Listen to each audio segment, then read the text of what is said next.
आकाशवाणी औरंगाबाद केंद्र ध्वनिचित्र.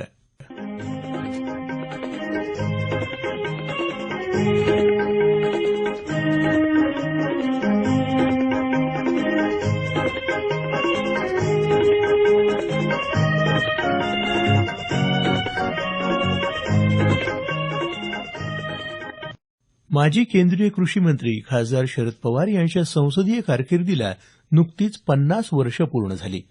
या निमित्तानं औरंगाबाद इथं शरद पवार यांचा भव्य नागरी सत्कार करण्यात आला. या सत्कार सोहळ्यात विविध मान्यवरांनी केलेल्या भाषणांचा संपादित अंश आज ध्वनिचित्र या कार्यक्रमात आपण ऐकणार आहात. भारतीय जनता पक्षाचे प्रदेशाध्यक्ष खासदार रावसाहेब दानवे यांनी शरद पवार यांच्याबद्दलच्या भावना या शब्दात व्यक्त केल्या. सुरुवातीला मी खासदार झालो तेव्हा दिल्ली आमच्यासाठी नवी होती. कोणाकडे जायचं, कोणाशी बोलायचं हे काही घरवर गेलं नाही. अशा काळात पवारसाहेब व्यक्ती असे होते की ज्यांचं घर आम्हाला आमच्या घरासारखं वाटतच दिग्गमानी बसायचं. सकाळी 7ला जाऊ द्या, पवारसाहेब हात बांधून आमचं ऐकायला बसलेले असायचे. राज्यातल्या देशातल्या आम्ही अनेक नेत्यांकडे गेलो. नेत्यांचा एक काही हातात चष्मा डोळा लावतो, काही काढतो, काही हाताने खाली लिहितो. पण पवार साहेबाला ऐकताना एवढं शांततेनं ऐकणारा नेता आम्ही अजून कधीच पाहिला नाही. त्या कार्यकर्त्याची आठवण घेऊन त्याला फोन करून मी आज येत मी उद्या येत असं सांगणारा महाराष्ट्रात मी अजून एकही नेता पाहिलेला नाही. असे अनेक प्रसंग आम्हाला सांगता येतील. आम्हाला त्यांच्याकडे जाताना कधी असं वाटलं नाही की पवार साहेब एका राजकीय पक्षाचे कार्यकर्ते. राजकारणाच्या पलीकडे जाऊन त्यांनी अनेक माणसं आपली केली, अनेक माणसं मोठी केली, अनेक गरिबांची संसार त्यांनी मोठे केले. विद्यार्थ्यांना शिकवलं, कृषीमध्ये काम केलं, भूकंपामध्ये काम केलं. कुठे योगदान पवार साहेबांना दिलं आहे. काँग्रेस पक्षाचे प्रदेशाध्यक्ष खासदार अशोक चव्हाण यावेळी उपस्थित होते. ते म्हणाले, आज महाराष्ट्रामध्ये संपूर्ण देशामध्ये विविध स्तरावर काम करत असताना त्यांनी ज्या पद्धतीने आपलं योगदान दिलं, आम्ही तर राज्यामध्ये राज्यमंत्री म्हणून त्याच्या हाताखाली काम करत असताना पाहिलेलं आहे. किल्लारीचा भूकंप झाला, गणेशोत्सवाचं विसर्जन उत्सवी सकाळी भूकंप झाला. पवारसाहेब 7 वाजता बरोबर किल्लारीला हजर होते आणि 3 दिवसांमध्ये भूकंपाची जेवढी वाईट परिस्थिती निर्माण झाली होती ती आटोक्यात आणण्याकरता पवारसाहेब मुख्यमंत्री या नात्याने जातीने हजर राहिले आणि सगळा आपला त्या ठिकाणचा जो काही परिस्थिती होती ती आटोक्यात आणण्याचं काम जर कोणी केलं असेल तर त्यावेळेस पवारसाहेबांनी केलं. ते मराठवाडा विसरू शकत नाही, ते आवर्जून मला एक वेळ सांगितलं पाहिजे. त्यामुळे हाच विषय नाही आहे. मग तो पाण्याचा प्रश्न असेल, महाराष्ट्राच्या उद्योगाचे विषय असतील, महाराष्ट्राच्या एकंदरीत विकासासंदर्भातले जे प्रश्न असतील, ज्याविषयी अनेक वेळा सरकारने या ठिकाणी उल्लेख केला, त्या पवार साहेबांनी नेहमी लक्ष दिलेलं आहे. आणि महाराष्ट्र नेहमी अग्रेसर राहायला पाहिजे, महाराष्ट्र हा नेहमी पुढे राहायला पाहिजे. आणि देश पातळीवर धोरणात्मक निर्णय घेण्याच्या बाबतीमध्ये आजही केंद्रातले अनेक मंत्री आणि सहकारी त्यांचा सल्ला घेतात. एवढा प्रदीर्घ अनुभव हा पवार साहेबांचा आपण सर्वांनी अनुभवलेला आहे, पाहिलेला आहे. आणि म्हणून आज त्यांची जी कारकीर्द ती निश्चितच महाराष्ट्राची घोषणावाची कारकीर्द ती राहिलेली आहे.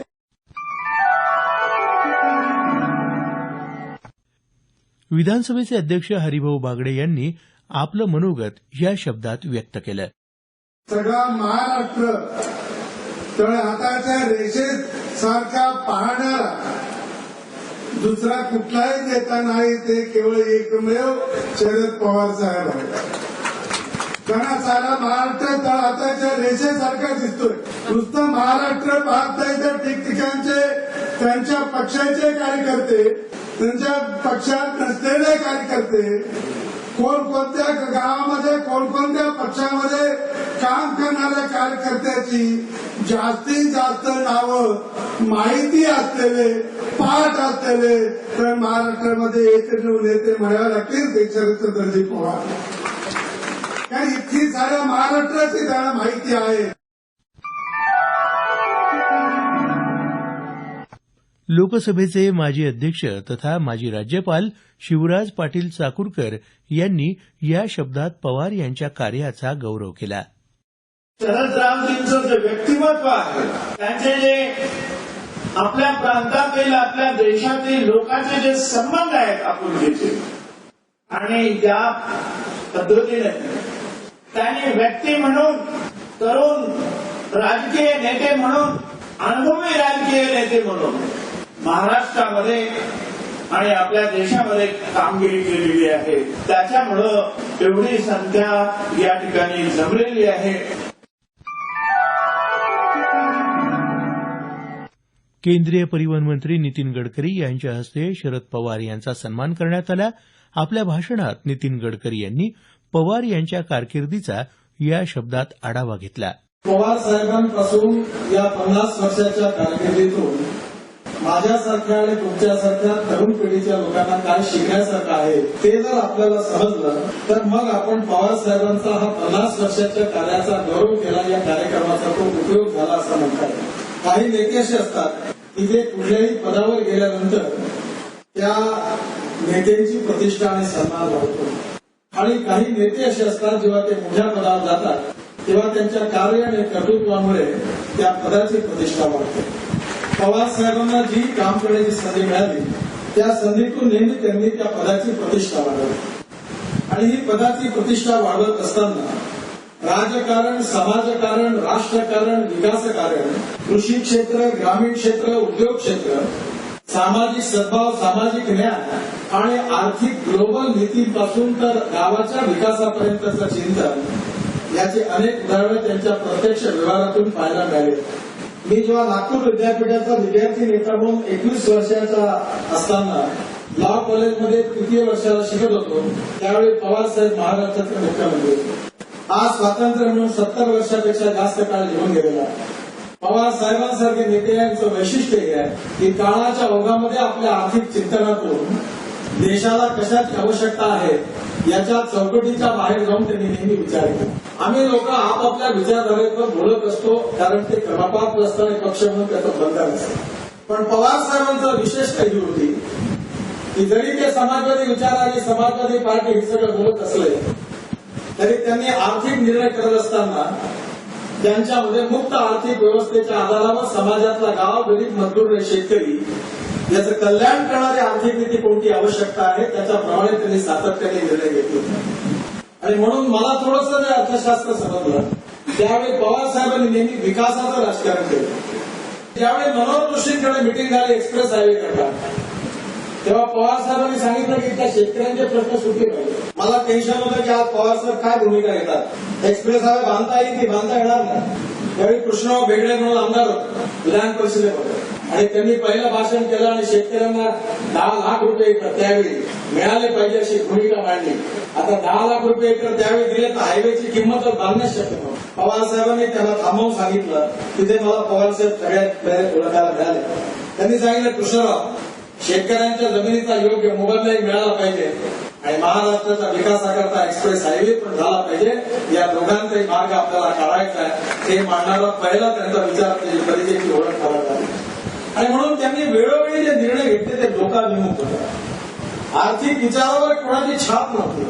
शेतकऱ्यांच्या हिताकरता काय आणि मग एकीकडे गरीब शेतकऱ्यांमध्ये ते लोकप्रिय राहिले तर दुसरीकडे कॅपिटलिस्ट थिंकिंग करणाऱ्या कॉर्पोरेट सेक्टरला देखील ते आपले वाटायला लागले. या सत्काराला उत्तर देताना शरद पवार यांनी मराठवाड्याशी निगडीत आपल्या आठवणींना उजाळा दिला. ते म्हणाले, मला उभं करण्याच्यासाठी मोलाची कामगिरी करणारा हा विभाग कदाचित आपल्या भेटी अनेकांना माहीत नसेल. 1967 साली काँग्रेस पक्षाच्याकडून मी तिकीट मागितलं आणि मला सोडून कुणाला तिकीट द्या असा पुणे जिल्हा काँग्रेस कमिटीने एक वचन ठराव केला. तिकीट मिळायची शक्यता नव्हती. पक्षाच्या तरुणांचं मी काम करत होतो. टिळक भवनामध्ये राहत होतो. टिळक भवनामध्ये दादरला शेजारी विनायकराव पाटील यांचे ते आमचे अध्यक्ष होते. नव्या लोकांना प्रोत्साहित करण्याची त्यांची भूमिका होती. पार्लमेंटची मोलाची मिटिंग झाली. पुण्याच्या नेत्यांना बोलवलं. त्यांनी उमेदवारांची यादी दिली. माझं नाव त्या ठिकाणी दिसलं. विनायकरावने विचारलं की बारामतीमध्ये कोणी दुसरा उमेदवार नाही. त्या म्हणजे आहेत पण निवडून येणार नाही. म्हणजे कोण आहे? माझं नाव. त्यांनी दुसरा प्रश्न विचारला की महाराष्ट्रामध्ये 288 जागा आहेत विधानसभेच्या, आपण किती जिंकू? नेत्यांनी सांगितलं जिल्ह्याच्या 200 तरी जिंकू. म्हणजे मग 88 पडतील, म्हणजे 88 काही येणार नाही. मग विनायक राऊतांनी सांगितलं की 88 मध्ये आणखी एक भर टाका, 89 पडतील आणि ते 89 जागा तुम्ही शरद पवारला द्या, आमचा निर्णय झाला.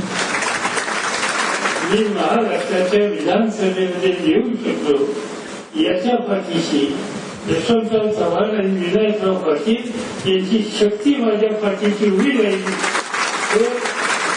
समाजकारणामध्ये काम करण्याच्यासाठी मराठवाड्यांनी दिलेलं योगदान माझ्या आयुष्यामध्ये कधी विसरू शकत नाही. भूकंपाचा उद्देश या ठिकाणी केला.